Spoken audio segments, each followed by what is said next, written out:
Hi there. You should be watching this on a Thursday if everything went right.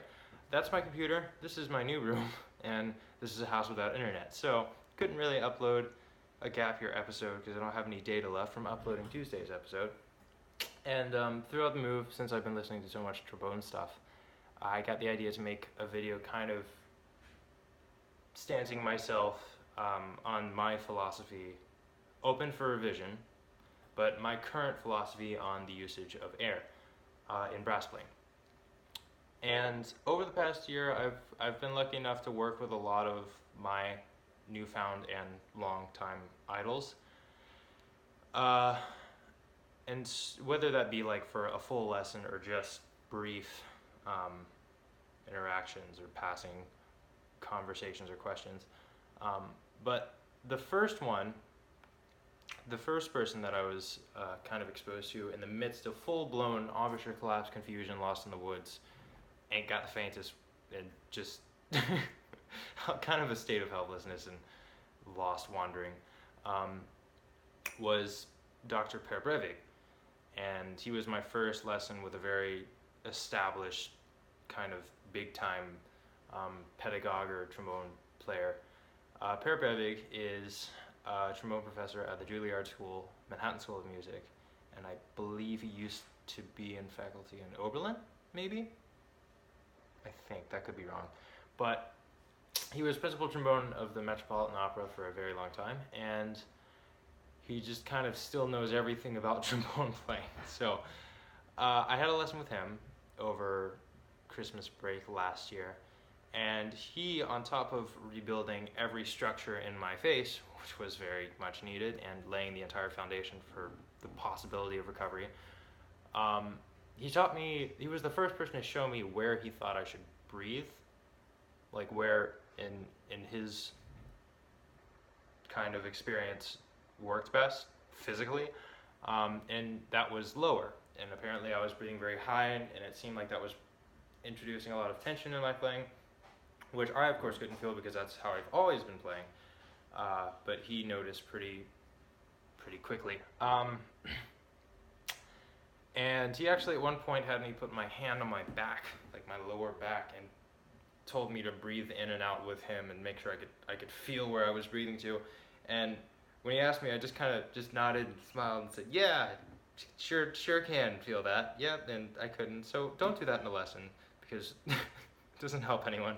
But luckily, like 2 or 3 weeks later, I was looking in the mirror and practicing because I do that a lot due to the corners thing. And I actually saw it. So that was it's kind of like my first validating experience with non-metaphysical sort of advice, because I know in high school, at least where I grew up, air just kind of seems to be like the Jesus answer to everything. So like for instance, you could ask my first high school band director, "How do you play softer?" And he would just say more air. And then you ask him how to play louder, and he says more air. And how to play faster, and more air. And so on. It just kind of past the point of useful advice. And so it kind of put a stigma on the whole like air thing for me, which isn't a healthy thing to have a stigma on as a brass player. So it was good that I kind of got introduced to the physically oriented aspects of it rather than all of the ambiguous sort of half facts. But yeah, so that was the first thing, and that's kind of the placement. That's the capacity ideology that I kind of subscribe to and lean more to. The next thing that I was kind of introduced to as an idea was I was talking to Toby Oft after my New England Conservatory audition last year, which it was very nice of him to talk to me after that because it didn't go well. But he said something that was very small, very concise, but for whatever reason resonated with me more than a lot of other things have. And he just said, imagine that your embouchure is kind of a parachute, and if you pull your parachute and it kind of ejects, and you're not going fast enough, or you don't have enough volume of air going past the parachute, it's just going to stay closed, and it's not going to open and kind of hold its shape. And so I took that, and sort of, at the time I was so focused on rebuilding my corners and my embouchure that I disregarded the whole air aspect and just assumed that my face needed to work more as a parachute. And what I found over time is that what that really kind of was pointing at least for me, what it helped to understand was this sensation of kind of a self-perpetuating note that just, you don't really have to work for it. I don't know if you've ever like just kind of held a note and sat on it, even if it was high or low or whatever it may be, and just every once in a while you just play one note that just kind of seems effortless, even though it doesn't feel like it should be. And for me at the time, when I kind of tried to delve into finding all the notes that I could replicate that on, I couldn't get anything above like middle tuning B flat. So my immediate thing was to, at the time, automatically assume it was my embouchure fault and work on my corners. But really what that was, I didn't find out until 4 months after the fact, in June I think, was it was, my biggest problem with that was my tongue placement. I had started neglecting like thinking about air so much in the past year because I was so worried about my face and the muscular structures and all the things that could visibly go wrong, but you can't really see your tongue, so you don't have a frame of reference if you don't think about it in one phase of playing when you move to another and it changes. And I realized that past like B flat, I was already starting to hike the back of my tongue up. And a lot of people say to go higher, it helps to go from an ah to like an E. And one of the issues I've always had with that statement is the fact that, well, it's not necessarily that statement, it's the addition that some people add that hiking the back of the tongue speeds up the air for the aperture. And the problem with that is if I take my Slide Mix bottle, and if I put a hole on this end, it doesn't matter if I put, like, as long as, let's say, 5 liters per minute of air are going through this container, and I open the cap on this end and put a hole in this end, it doesn't matter how big or small the hole on this end is. It could be like a pinhole, or it could be the entire bottom cut out. If that much air is moving through this middle part, it's only ever going to come out the same speed on this end. Because unless you can channel your tongue in some weird way to make the entire length of your oral cavity the same size as the aperture of your lips, whatever speed it goes in here is just going to go in a holding chamber before it exits again at a completely different speed. So that was always kind of the philosophical issue I had with that statement. But it does help because it thins out notes, and that can be helpful, at least where I'm at in playing. This could be not a very sustainable idea, but I haven't found out yet. But in working in trills, with trills, I found that I have more control if the note is a little, I don't want to say wispier, that's the first word that comes to mind, but it's not sound quality wise, it doesn't feel as full, so it doesn't feel as heavy to move around. So when trilling, for me, it helps do the ah thing, because it's only for that small distance and it's not something you use all the time. Whereas if you fall into the habit of using that from going from tuning B flat to the D and the partial above that, by the time you get to F and then the G and then the next B flat, you don't really have any leeway to go any farther. So it kind of is best to just keep it down and relax the back and keep the throat open, so that way you're not introducing any tension that doesn't need to be there.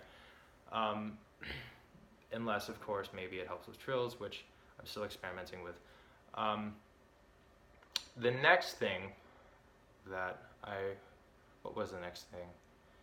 Oh, I had the Eastman Trombone Institute, which I went to. I forget which faculty member said this, but this actually contradicts the idea with Dr. Breivik. And they said that there is a lot of different ideas around where to breathe, but their particular opinion was that because the lungs are the lungs and they hold air and then expel air, it doesn't really matter where you breathe as long as you, because I mean, they all fill up at the same rate, I guess, sort of, is what they were going for. And while I can find that to be true in people that it doesn't affect as much, like for instance, like Joseph Alessi, I'm pretty sure he subscribes to the same ideology as Per Breivik. And Joseph Alessi is, I don't know what height he is. I would imagine 5'8", 5'9". I'm 6'3", so I have like kind of broad shoulders. So anatomically speaking, I have a greater like just existing potential for capacity in my chest.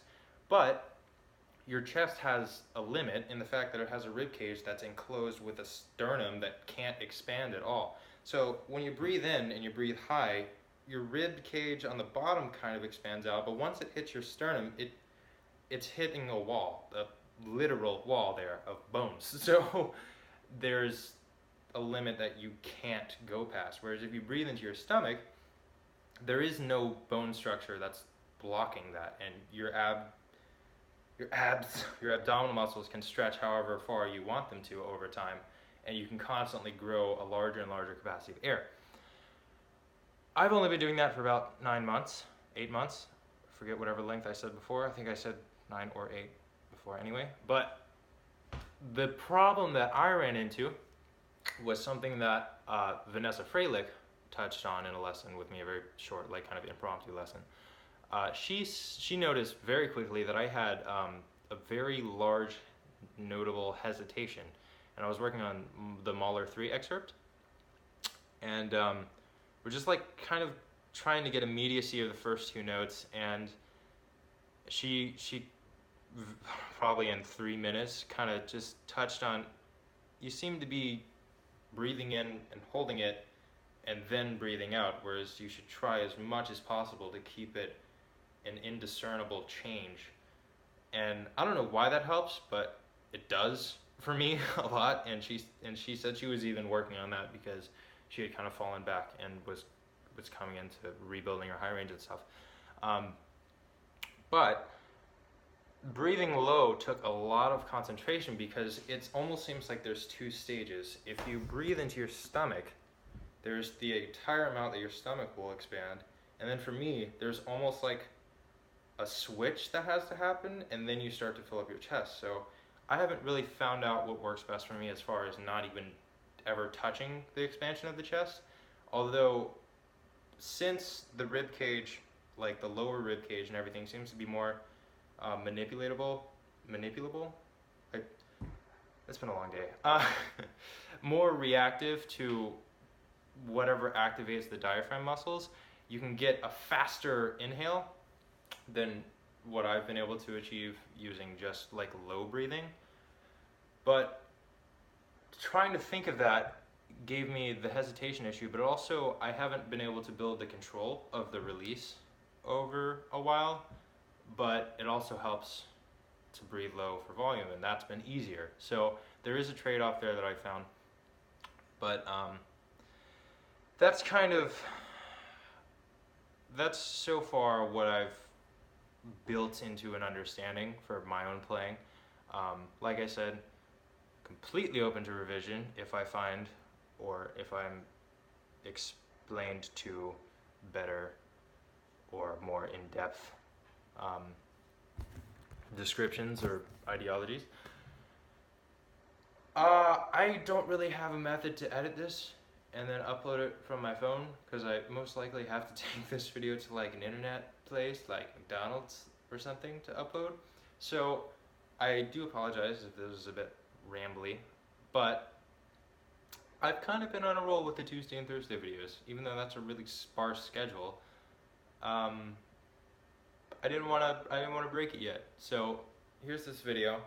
I hope it helped someone, and I hope that these things remain valid over the coming years when I come back to watch this video. or if there's anything wrong with it, I hope that maybe James Markey logs into his YouTube for the first time in 3 years and sees the video and then corrects me. on some things. But that so far is what I've gathered over the past year of this whole embouchure collapse lessons finding shenanigans thing. And I hope you enjoyed.